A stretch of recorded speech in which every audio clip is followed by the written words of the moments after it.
Maybe I'm just getting old, but this World Cup feels a bit off. And maybe it's the logo that just looks cheap, or the mascots that look like they were made by some AI program in the 80s, or maybe it's a lack of Waka Waka.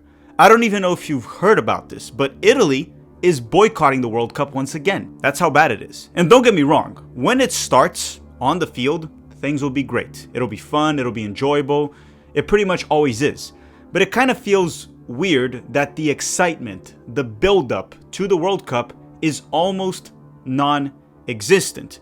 And it's not just an issue of the 2026 World Cup. It feels like the World Cup as an event is trending in the wrong direction. And today I want to vent about that. I want to talk about the World Cup as a whole, not just the 2026 World Cup. And I have a lot to say. I yap a lot. I'm a professional yapper. Some might say I am the best yapper on YouTube while also being better looking and taller than Tom Cruise. Hello. If you're new here, I'm Filippo and welcome to Tactical Manager TV. And today I want to talk about the state of the World Cup as an event. I am a soccer encyclopedia, so I'm about to drop some knowledge, just like Tai Lopez. What happened to that guy? He seemed nice. So let me know your thoughts in the comment section down below. Does it feel like the World Cup is slowly losing its magic? Does it feel like it's trending in the wrong direction as an event? Obviously, I'm going to talk about this World Cup, future World Cups, past World Cups throughout the video, but let me know your thoughts in the comment section down below. And if you want to, make sure to drop a like. I can't force you, but it helps the channel quite a bit, and I appreciate it if you did so.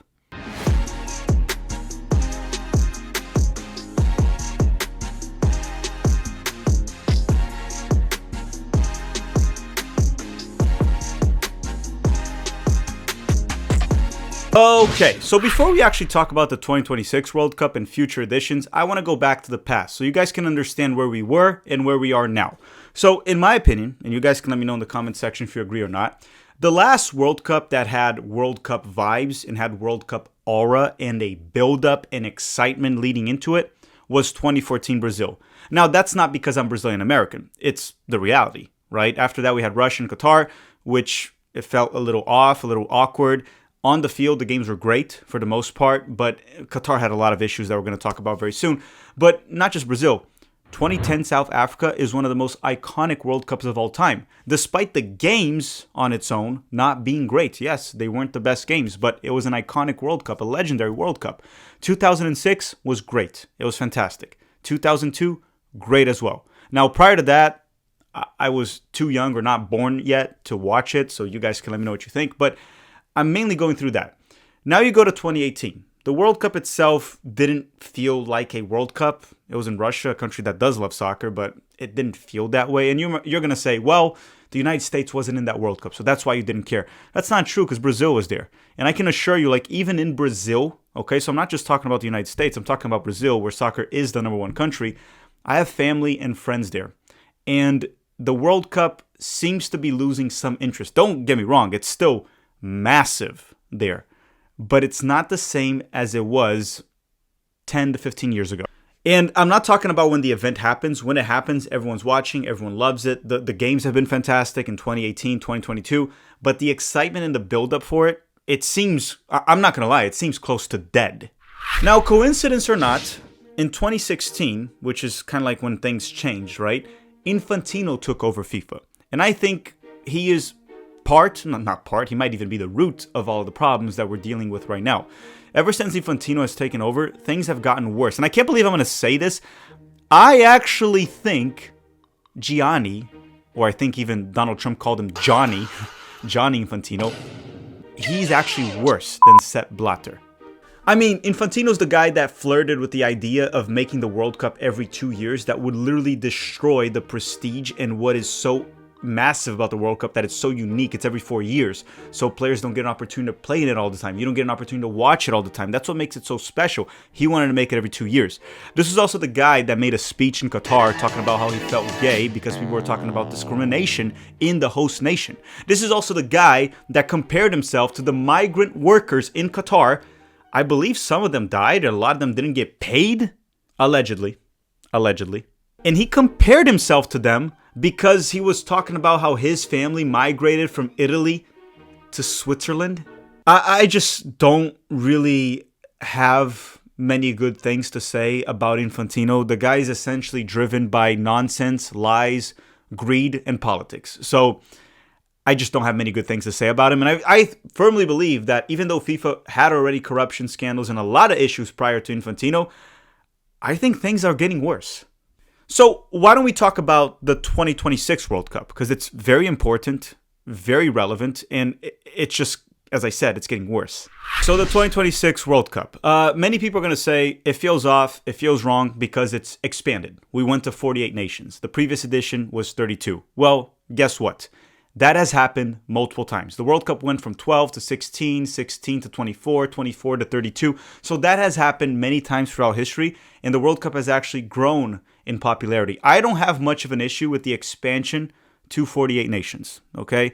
I have a lot of thoughts on it, but I don't think that's the problem. The main issue for me in this specific World Cup is that the World Cup is supposed to be the celebration of soccer, or football if you live outside of the United States. It's supposed to be the essence. It's supposed to bring us all together, and it's supposed to be inclusive and not exclusive. What FIFA is doing is they're turning this into a corporate event. The ticket situation is insane. We made videos about this. We've been covering the ticket situation of the World Cup, where FIFA is trying to milk the crap out of Americans, and even in a bit of a shady way. Like, I'm not going to get into details because we've made a very long video addressing it, but there was the Category 1 ticket scandal. There was the ticket resale platform that FIFA made. Let me talk about that one for a second. So when FIFA was coming to the US and they were announcing the tickets and everything, they made their own sale and resale platform. So you can buy tickets there and you can sell it there, right, in the FIFA platform. So they took the time to make that software, that platform, whatever you want to call it. They weren't going to use Ticketmaster or anything as the official ticket sales platform for the World Cup. And then when they announced that, I thought they were going to use that to fight scalpers. What do I mean by that? You buy a ticket, you can't go, you can resell it in the FIFA platform for the same amount that you paid. So you don't lose money, someone else gets to go, but you also don't profit out of people, okay, in this specific situation, because FIFA is not a corporation, right? They're a non-profit. Now, sure, they definitely make a profit. They should make a profit, and non-profits do make profits, actually. I know that's a surprise, but they do. But ultimately, their goal should be to grow soccer in this country, make it inclusive, get everyone involved. Now, instead of fighting the scalpers, FIFA joined the scalpers. You can resell the tickets for whatever freaking price you want on that platform, whatever crazy price you want, and FIFA gets a cut from whoever's buying and whoever's selling. FIFA didn't fight the scalpers. They kind of just joined them and just made their own little scalpers cult. Or mafia, right? It wouldn't really be a cult, more like a mafia. Again, allegedly. Very much allegedly. And then there's other things that have happened throughout this World Cup, right? And that doesn't even involve FIFA, like the public transit stuff that they're charging way higher prices for some reason in certain areas of the United States. Also the fact that some fan fests that have always been for free with FIFA, where they place a fan fest where you guys can get together, watch the games without being in the stadium. I actually went to those when I traveled to Brazil for the 2014 World Cup. They were lots of fun. They were free at the beach. And in the United States, there will be free ones, but some of them will be paid. Some of them have been canceled, and they only have the fan fest in the host cities. How are we going to grow the sport in this country if you don't do it in big cities that don't have games, like Orlando, Las Vegas, Phoenix? I can keep going, right? There are many cities that won't host games that deserve a fan fest, and we kind of need it to bring more people into this sport. And then I ask you one thing, not just FIFA, where is U.S. soccer in all of this? Where the heck is U.S. soccer? What are they doing? I'll tell you what they're doing. Absolutely nothing. And then you are going to tell me, you see, the problem is the host nation, the United States of America, and its corporate greed. And to a certain extent, you're right. Okay, to a certain extent, you're right. But Mexico's also hosting this World Cup, and they have the same issues. They have the same exact problems with tickets. And that's on FIFA. Canada's also hosting the World Cup, and they have the same issues. And let me tell you another thing. The United States of America hosted a World Cup in 1994. The same country. I mean, the country has changed a lot since, but the United States, this country that we live in, we've hosted a World Cup in 1994. And that World Cup is considered one of the most successful World Cups of all time. I believe it has the attendance record. Everything was great. Everything was smooth. So, you can try to blame the host nation all you want. And to a certain extent, I don't think the United States is innocent, but it's not all on the United States. It's mainly on FIFA. Like, FIFA could address a lot of these issues that I talked about. Like the ticket situation, that is all FIFA.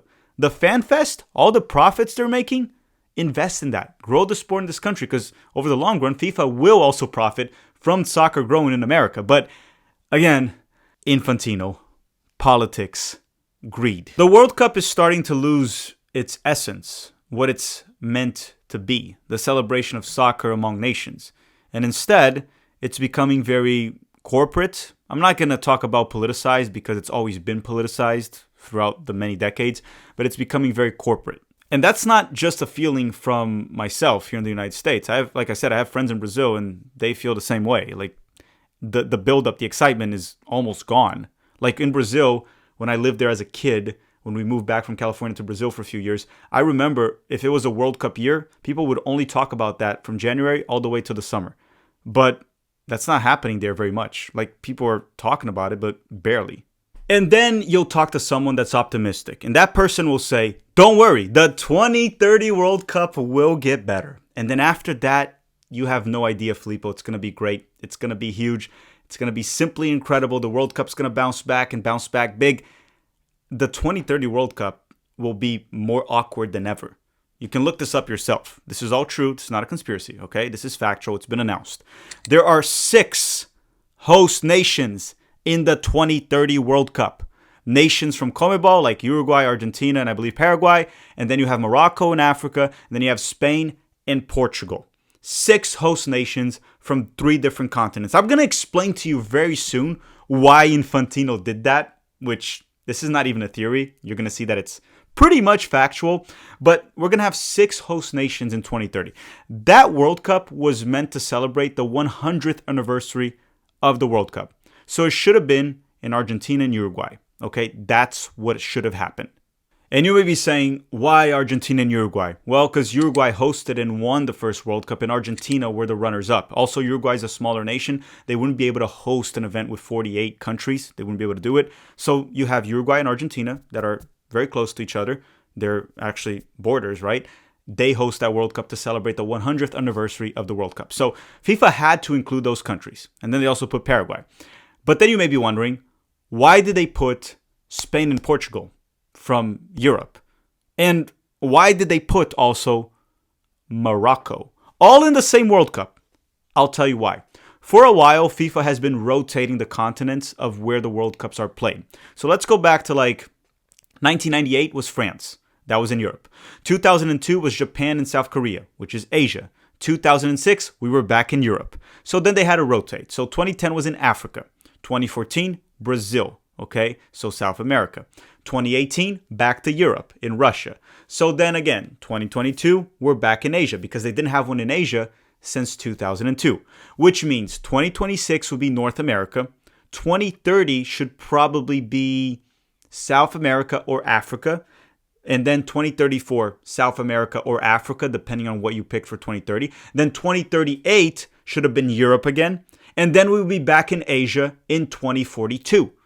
But that's too far for Saudi Arabia. Saudi Arabia wants to host something now because Qatar had a World Cup and they're jealous. They want a World Cup too. They want to have fun. They want to make expensive stadiums with very cheap migrant workers, and they want to have fun and they want to enjoy it. So Saudi Arabia wants to have the World Cup in 2034. To do so, FIFA had to bring the World Cup back to South America, Europe, and Africa prior to bringing it back to Asia. So Infantino had the brilliant idea of having 3 continents host the 2030 World Cup, which is before the 2034 one that's going to be hosted by Saudi Arabia. Do you understand why he put 6 host nations? He had to get rid of CONMEBOL, Africa, and UEFA all in one so he could go back to Asia in 2034. And here's the good news.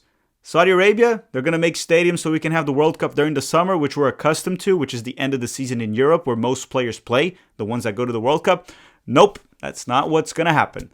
The World Cup will change its calendar once again, just like they did in Qatar. It's going to be in the middle of the season in December, if I'm not mistaken. It's going to be awkward, no build-up. Do you get the point I'm making? It's just continuing to trend in the wrong direction. due to corruption, allegedly, politics, not allegedly, greed, also not allegedly. There's definitely a lot of greed going on. And it's going to be weird in 2030. It's going to be weirder possibly in 2034. And who the heck knows what's going to be 2038? Honestly, I wouldn't be surprised if 2038 comes back to the United States. You know why? Money. FIFA's going to want money from America, and they're going to probably come back to the US in 2038. So my question to you is this. Do you think the World Cup as an event is trending in the right direction? Where is this going? 20, 30, 40 years from now, is the World Cup going to be dead? Ignored? What's going to happen? Because many of you are going to say, that'll never happen to the World Cup. Never say never. I mean, look at the Oscars, the Grammys. These all were a big deal if you go 2, 3, 4 decades ago. And many other shows, many things were a big deal 20, 30, 40 years ago. And right now, no one gives a flying crap about. You maybe think it's impossible for that to happen to the World Cup. I think it's unlikely. It'll still be around and still do very well. But to say it's not losing its magic and it's not trending in the wrong direction, I think it's just a lie, or you're just being naive. And I'm not trying to be a downer here. I love the World Cup. I'm going to love the 2026 World Cup. And I hope things get better. Maybe when Infantino leaves at some point, who knows when, things start to get better. Maybe. Maybe not. Who knows? I just don't like where it's heading. And I just wanted to make this video to vent. Let me know your thoughts in the comment section down below. What do you think? Is the World Cup heading in the wrong direction? Do you think 2030 is going to be more awkward? Do you think 2034 will be worse? And who's going to host 2038? Probably the US, right? At some point, FIFA might just start alternating between United States, Middle East, just to get all the money. Or maybe they'll get China to host it. They'll get China to host it. That way they can get China in the World Cup and get the Chinese money as well. Who knows what will happen? Who will be in charge of FIFA in a few years? Is it Infantino? Is another Muppet after him? Who freaking knows? Thank you very much for watching. Drop a like in this video. If you haven't already, share it with your mom, dog, cat, or that person you don't like. Thank you for watching and have a great day.